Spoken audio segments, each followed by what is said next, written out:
Good evening. Welcome to You Can't Handle the Truth Movies. My name's Chris.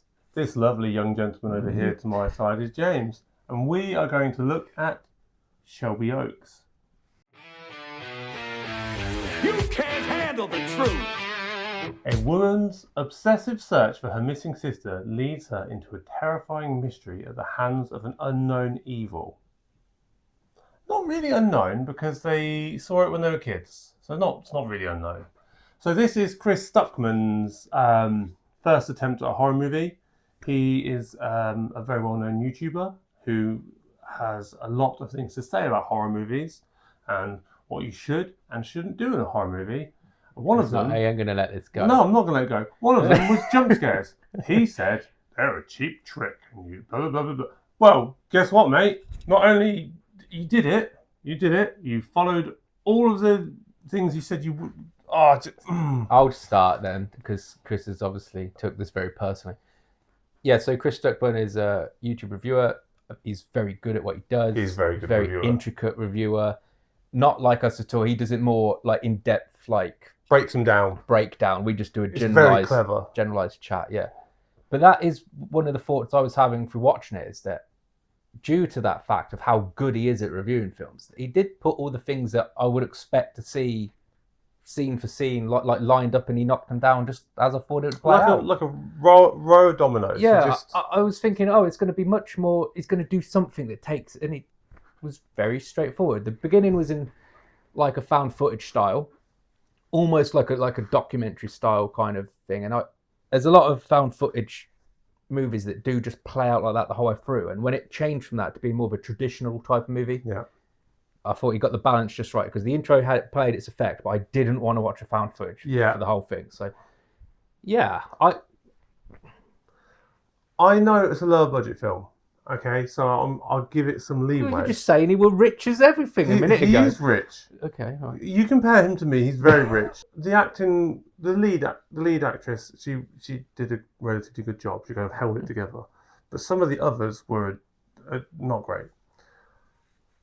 I just don't like the fact that he's always said one thing and then like, you shouldn't do this, and then did it.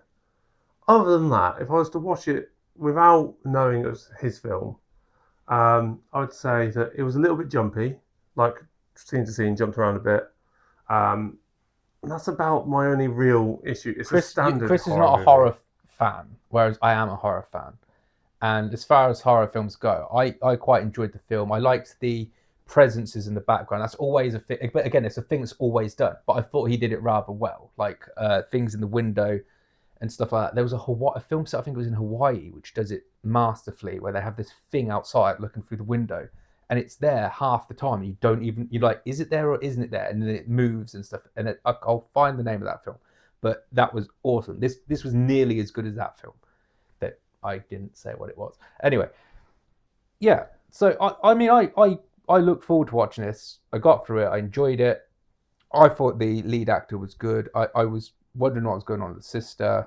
Like, I knew there's some creepy, there's like some satanic stuff going on. There were symbols. There was a mystery lead, but it was all very straightforward. It was a standard horror movie. It was standard, but given the fact that a first-time director and all that, I thought it was like a pretty damn good effort, because I've seen so many horror films that I can't even get through 15 minutes of, from directors that have made countless films and got much bigger budgets.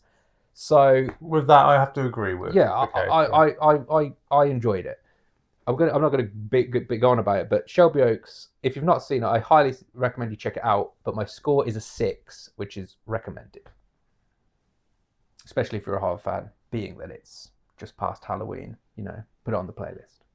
What's Chris going to say? Let's see. I would go 5.5. 5.5. I was going to give it less, but you've convinced me in the... I know, I was going to have to cheer him up on this one a little bit. So it's a 5.8, which is watchable. Yeah, no, it's definitely watchable. It's definitely watchable. I would recommend it. As horror movies go, it's a relatively good horror movie. The problem is... it's straight down the middle. It's a pretty good horror movie.